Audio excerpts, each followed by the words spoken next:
Good evening. This is Jake Davis, and tonight we'll be discussing the Rocky Horror Picture Show. Alright, that's enough of that. I'm giving you a retro review of the Rocky Horror Picture Show tonight, released in 1975, directed by Jim Sharman, and starring Tim Curry, Susan Sarandon, Barry Bostwick, Richard O'Brien, Patricia Quinn, Little Nell Campbell, and Meatloaf. Yeah, say that's all of them. Oh, and Charles Gray, of course. Man, that's fucking Blofeld. Can't forget about Blofeld. Anyhow, the Rocky Horror Picture Show is... It's something. So let's just talk about it. Let's just get into it. Run through the film itself, and then I'm going to talk about other little things about it. The movie kicks off. This is, of course, a horror musical comedy nightmare sex dream. Yeah. That's a fair description of it.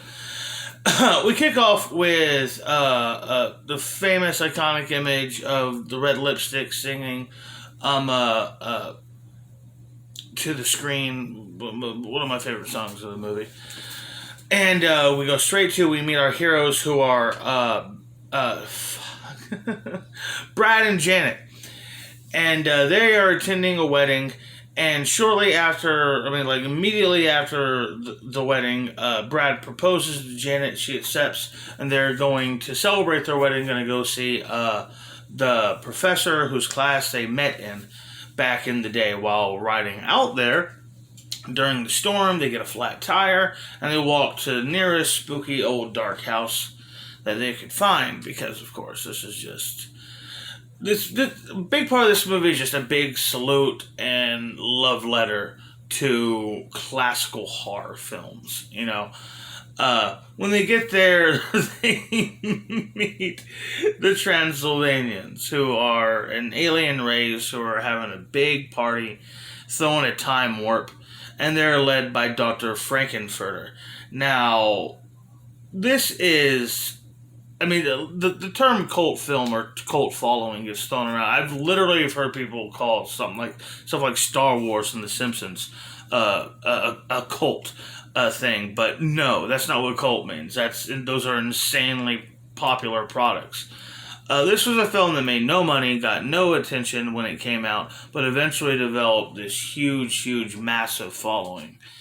And while this movie may have not been a big Hollywood movie, there's no one telling Tim Curry that, because him as Dr. Frankenfurter is just pure movie star, in all honesty. He's amazing in the role. He offers them a bed for the night and gonna call them a satanic mechanic, in the morning. And while they're killing time, partake in the festivities, take off your wet clothes and come downstairs and watch me bring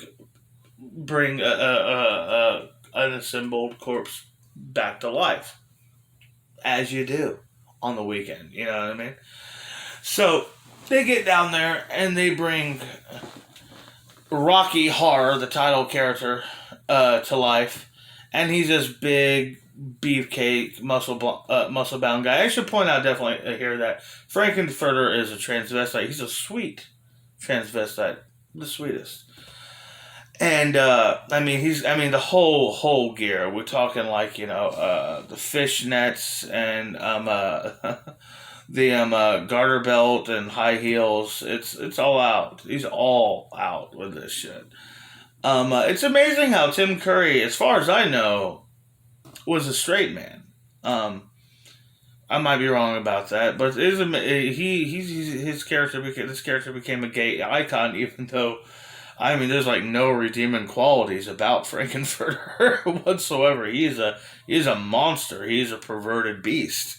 He's a creature driven, and just consumed by absolute pleasure.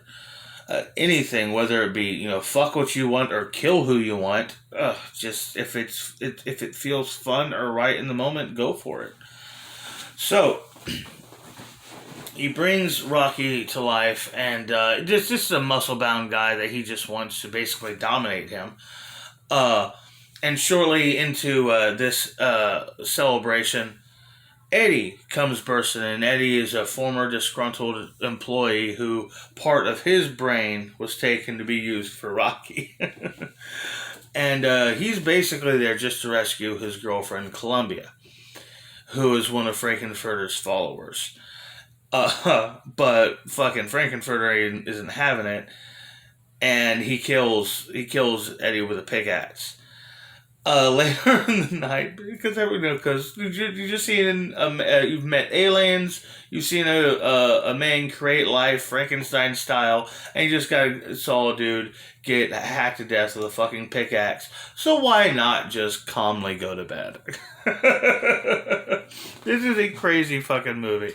So while in bed, first Frankenfurter comes to see, or whichever way he goes, he comes to see both Brad and Janet in disguise as the other, and seduces them both. Driven to guilt by this, Janet goes running around the mansion and runs into Rocky Horror, who she instantly fucks. I should point out that Susan Sarandon, I don't know, it seems like she sings often in movies. My wife has to hear about this every time we watch this movie, but I don't think she has a good singing voice. And I'm a fan of Susan Sarandon. I think she's a terrific actress, a very unique beauty. I mean, not only she got, it's become a punchline, really. The woman has such magnificent breasts, it's almost a joke, you know what I mean? But also she has such beautiful eyes, and I love redheads. But anyhow, she just doesn't have a singing voice, and it's just weird because she's kind of one of the weaker performances in this movie, and she would go on to become easily the biggest movie star out of this film. But it's not to say she's bad or anything in this, but she just does. She can't sing. Very talented woman, but she can't sing. I'm going to pick up the wrong thing there. Oh, I can't do that on camera. Anyhow, so Frankenfurter finds out about all this. Oh, around this time, Eddie's uncle or some shit, a professor, comes there looking for him. And Eddie contacted him and said, they're out of their head. Come quick or soon I will be dead. So the professor's there to stop their evil deed. And just Frankenfurter's had enough of this bullshit. He takes everybody fucking captive, including Columbia. And he prepares them all for the floor show. The weird scene of a weird movie.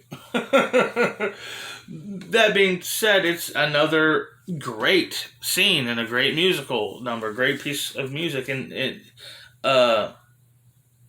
of itself. But after the floor show, oh shit, Riff Raff, oh my god. It's gonna be. I wouldn't have been able to fucking post this video if I couldn't remember Riff Raff's name. That's just shameful. Riff Raff and his sister Magenta show up, and they've been Frankenfurter's henchmen the whole film. They show up. They say they're done with this shit. We're done with your fucking madness, your perversions, your excess, and we're going home. We're going back to sweet Transylvania in the galaxy of Transsexual. And, he's, at first, I'm going to be a prisoner, my mission's a failure, but hey, I'm going home. Hey, we're not fucking taking you. So you can see thing about those blue skies all you fucking want, because they gun him down. They kill him. They kill Rocky, too, and they kill Columbia, pretty much just because they're dicks. And, they never liked Riff Raff anyway. So they tell the humans to fucking skadoosh, take their fishnets with them, and the whole house rockets off into space as Charles Gray references everybody's favorite sitsy sci-fi show, Lost in Space. And that's the end of the movie. Now, what's more fascinating... Now, the movie is batshit buttfuck fucking crazy as it is. and great. I mean, it's an infectious film. It's great performances from Tim Curry and Barry Bostwick. He doesn't get enough credit for his performance. He's so fucking funny in that movie. But they're just phenomenal in that film, and the music is just, oh my god. Who doesn't love the soundtrack from Rocky Horror Picture Show, or the Rocky Horror Show in general? It's sad because I don't really know how much money Richard O'Brien, because I mean, Richard O'Brien who plays Riff Raff, I mean, this whole thing was his baby. He conceived the thing, he wrote the play, he wrote the music, he composed the fucking music, he got it to the stage, he got to the screen. This was his life's work, and I really don't know how much money he actually made off of this thing by the end of it all. I mean, he's still alive, but yeah, I really don't know how profitable Rocky Horror has actually been to the creator of the whole thing. But anyhow, I would love to find out. I should have looked it up, but I don't. I'm throwing together this retro review here.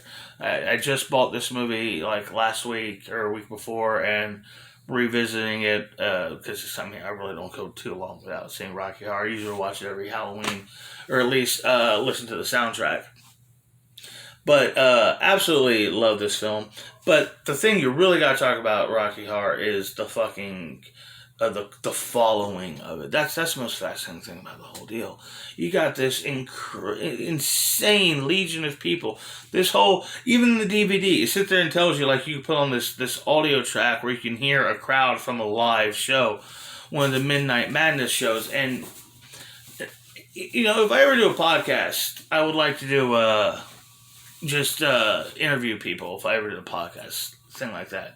But, since I just talk to the people I know in my life and ask them about their experiences with film and stuff like that. Like how I am not old enough to experience, because I was born in the 80s, so the fucking Midnight Madness, that era is something, I can't really, I'm just fascinated by it, but I don't know anything. I don't know enough about it, you know what I mean? So I can't really talk about it too much, but it's all this, there's like, catchphrases and like cues that the audiences were all into. It's just a fascinating thing. I know that my father and my aunts like all participated in this madness during the film's heyday. But yeah, the Rocky Horror Picture Show is a classic, beyond classics. It's like I say, it's a cult film, but it's the ultimate cult film. To call it a classic, because it isn't really the same as other films. Because of course, Gone with the Wind, Casablanca, Lawrence of Arabia, Citizen Kane, these films are the bona fide classics. There's a short list of movie greats, but Rocky Horror Picture Show, while of course is a classic, it's I guess it's just, it doesn't have, it's too low class to be in the category with the rest of them. Even with other musicals, you're not going to see Rocky Horror on the same short list as like My Fair Lady and The Sound of Music. While they're all good movies, I'd rather watch Rocky Horror than any of those three. But anyhow, yeah, it's classic and I love it. I hope y'all enjoyed this video. I'm going to try to get more stuff. I really meant to do more stuff this Halloween season, but just didn't do it. I'm sorry. It's not that I didn't have the time or didn't have the energy. I just was lazy. Sorry about that. Anyhow, I hope you like, share, comment, subscribe. I really enjoy everything I get on this channel. I really need the attention. I'm a very needy person. I'm Jake Davis, and I'll catch you on the fly.